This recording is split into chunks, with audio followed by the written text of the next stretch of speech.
Mars media நேயர்களுக்கும் அன்பர்களுக்கும் இந்த நாள் இனிய நாளாக அமைய எல்லாம் வல்ல இறைவனை பிரார்த்திக்கின்றோம். இந்த சேனல் உங்களுக்கு பிடிச்சிருந்தா மறக்காம சப்ஸ்கிரைப் பண்ணுங்க, ஷேர் பண்ணுங்க, லைக் பண்ணுங்க, கமெண்ட் பண்ணுங்க.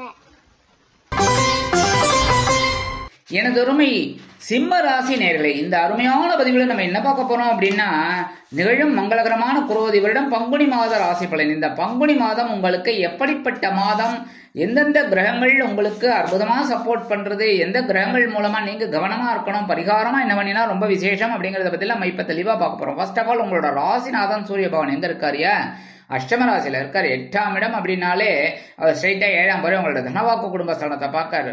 அப்ப இந்த தனவாக்கு குடும்பஸ்தானத்துல யார் இருக்காங்க? கேது பகவான் உட்கார்ந்துட்டு இருக்காரு. சரியா? ஆனாலும் குருவோட பார்வையும் விழாடுது. ஸோ தனவரவு கொஞ்சம் டைட்டா இருக்கும். புரியுதா? தனவரவு கொஞ்சம் கடன் வாங்குற மாதிரிலாம் இருக்கும். கடனை வாங்கி இந்த கடனை அடைக்கிறது, அந்த கடனை வாங்கி இந்த கடனை அடைக்கிறது, இப்படிங்கிற மாதிரி தான் இருக்கும். ஆனாலும் சூரிய பகவான் அஷ்டமராசியில் இருக்கணும். என்ன பண்ணணும்? உடல் ஆரோக்கியத்தில் கவனமா இருக்கணும், பேசுற வார்த்தைகள்ல கவனமா இருக்கணும், எடுக்கிற காரியங்கள்ல கவனமா இருக்கணும், ஒவ்வொரு விஷயத்திலுமே நிதானமா செயல்படணும். எடுத்தோம் கவிழ்த்தோம்னு நடந்துக்கப்படாது. கரெக்டா?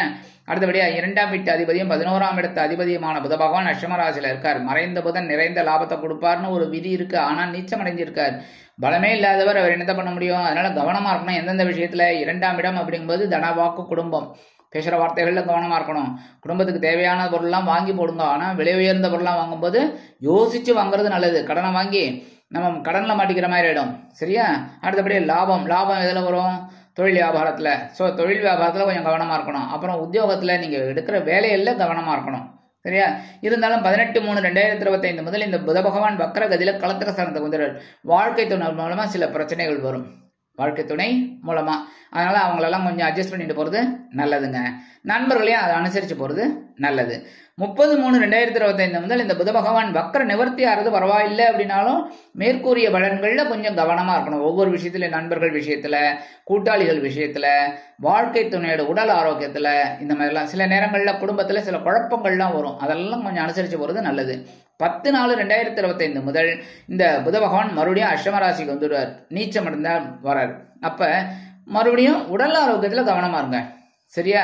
எதையாவது சாப்பிட்டுட்டு மாட்டிக்கப்படாது. அடுத்தபடியா 3/10 அதிபதி சுக்கிர பகவான் அஷ்டமராசியில் இருக்கிறது ரொம்ப விசேஷம். ஏன்னா சுக்கிரன் அஷ்டமத்துல இருந்தாலும் வக்ரகதியில இருக்கார், உச்சம். அதனால சமாளி இந்த சவாலை சமாளிச்சுட்டே இருப்பீங்க. அவ்வளவுதான்.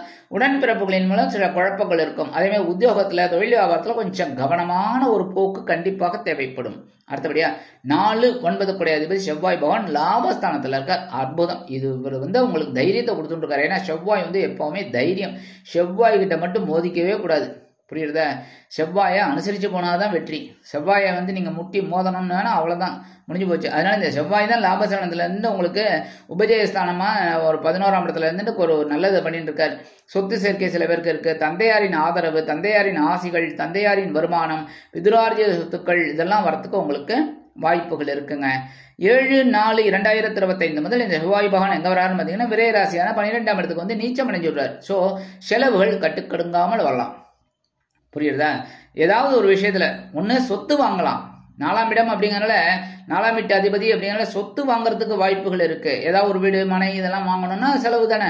அந்த மாதிரி சுப செலவாக எடுத்துக்கோங்க செலவுகளை. இருந்தாலும் உடல் ஆரோக்கியத்துல கொஞ்சம் கவனமா இருங்க. சீருடை பணியாளர்களாகிய காவல், ராணுவம், தீயணைப்புத்துறை, மருத்துவத்துறையில் வேலை பார்க்கும் நண்பர்களுக்கு எதிர்பார்க்கும் இடமாற்றம், பதவி மாற்றம், பதவி உயர்வு, சம்பள உயர்வு கொஞ்சம் காலதாமதமானாலும் இறுதியில் வெற்றியை கொடுக்கும். அடுத்தபடியா 5/8 அதிபதி குரு பகவான் 10ஆம் இடத்துல இருந்து பரபரப்பா இருக்க வைக்கிறார். சில பேருக்கு உத்தியோக மாற்றம், சில பேருக்கு உத்தியோகம் எடுத்து வேற உத்தியோகம் தேடிட்டு இருக்கா, இந்த மாதிரிலாம் நடந்துட்டு இருக்கு. உத்தியோகத்துல கவனமா இருங்கோ. சரியா? அதே மாதிரி தொழில் வியாபாரத்திலையும் கவனமா இருங்கோ. குழந்தைகள் விஷயத்துல கவனமா இருக்கணும். 8ஆம் இடம் அப்படிங்கிற அஷ்டமாதிபதி உடல் ஆரோக்கியத்திலும் கண்டிப்பா கவனமா இருக்கிறது நல்லதுங்க. இருந்தாலும் குருவோட பார்வை சுப பார்வை. அவர் எங்க பாக்குறாருன்னா உங்களோட தனவாக்கு குடும்பத்தில 2ஆம் இடத்தை பாக்குறாரு. அங்க கேது பகவான் இருக்காரு. இருந்தாலும் உங்களுக்கு ஓரளவுக்கு சில நன்மைகள் சேரும். வருமானம் வரத்துக்கு வாய்ப்புகள் இருக்குங்க. அடுத்தபடியா 5ஆம் பார்வை உங்களோட சுகஸ்தானத்தை பாக்குறாரு. தன் சுகம் பெரியதுன்னு நினைச்சுப்பீங்க. ஆனா அது கூடாது.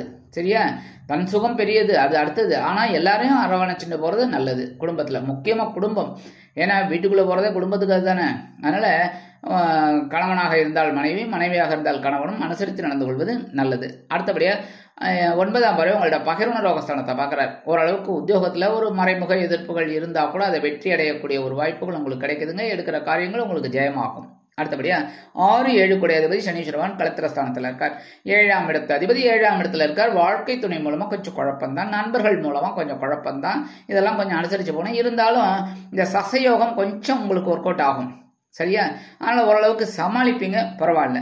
29/3/2025 முதல் இந்த சனீஸ்வர பகவான் திருக்கணித பஞ்சாங்கப்படி அஷ்டமராசிக்கு வந்துள்ளார். 8ஆம் இடம் அப்படிங்கிறது என்ன, கவனமா இருக்கணும் எல்லா விஷயத்திலும். சில பேருக்கு உத்தியோகத்துல மாற்றம், தொழில் வியாபாரத்துல ஏமாற்றம், இதெல்லாம் வரத்துக்கு வாய்ப்புகள் இருக்குங்கிறதுனால ஒவ்வொரு விஷயத்திலையும் நீங்க கவனமா செயல்படுறது நல்லது. அடுத்தபடியா சாயா கிரகங்கள் என்று அழைக்கப்படக்கூடிய ராகு பகவான் அஷ்டமராசியில இருக்கார். 8ஆம் இடத்துல ராகு இருக்கார். இப்ப 29ஆம் சனீஸ்வர பகவான் அங்க சேர்றார். ஸோ ரொம்ப ரொம்ப ரொம்ப ரொம்ப ரொம்ப ரொம்ப கேர்ஃபுல்லா இருக்கணும் ஒவ்வொரு விஷயத்திலையும். வாகன பயணங்கள்ல கவனமா இருக்கணும். சில பேர் வந்து அந்த இது பண்றேன், வீலிங் பண்றேன், அது ரோலிங் பண்றேன்ட்டு ஏதாவது பண்ணுவாங்க, அதெல்லாம் பண்ணக்கூடாது. கவனமா இருக்கணும் வாகன பயணங்கள்ல. எச்சரிக்கையா போயிட்டு எச்சரிக்கையா வரணும்.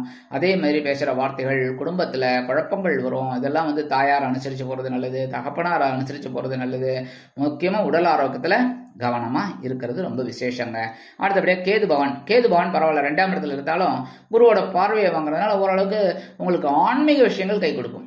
ஆன்மீக விஷயங்கள்ல நீங்க ஈடுபாடு, குலதெய்வ பிரார்த்தனைகள் இல்லைன்னா இந்த நீண்ட நாள் பிரார்த்தனைகள் ஏதாவது பெண்டிங் இருந்ததுன்னா அதெல்லாம் பண்ணுங்க. அதுவே உங்களுக்கு பெரிய ஒரு உயர்வை கொடுக்கறதுக்கு வாய்ப்புகள் உங்களுக்கு கண்டிப்பா இருக்குங்க.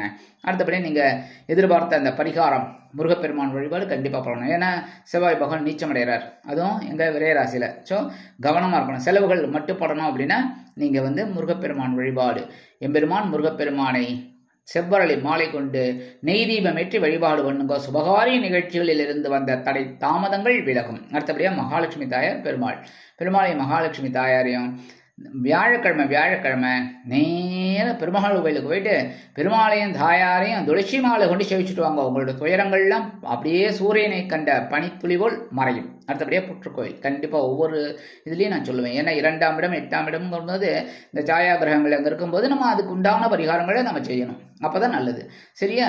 அந்த புற்றுக்கோயில் போயிட்டு அம்பாள் வழிபாடு, நாகர் வழிபாடு பண்றது ரொம்ப ரொம்ப விசேஷம். அங்க போயிட்டு நீங்க வந்தாலே உங்களுக்கு மனசுல இருக்கிற கவலைகள் கண்டிப்பாக குறையும், மறையும்னே சொல்லலாம். அதுக்கு உண்டான ஒரு தீர்வு உங்களுக்கு கண்டிப்பா கிடைக்கும்.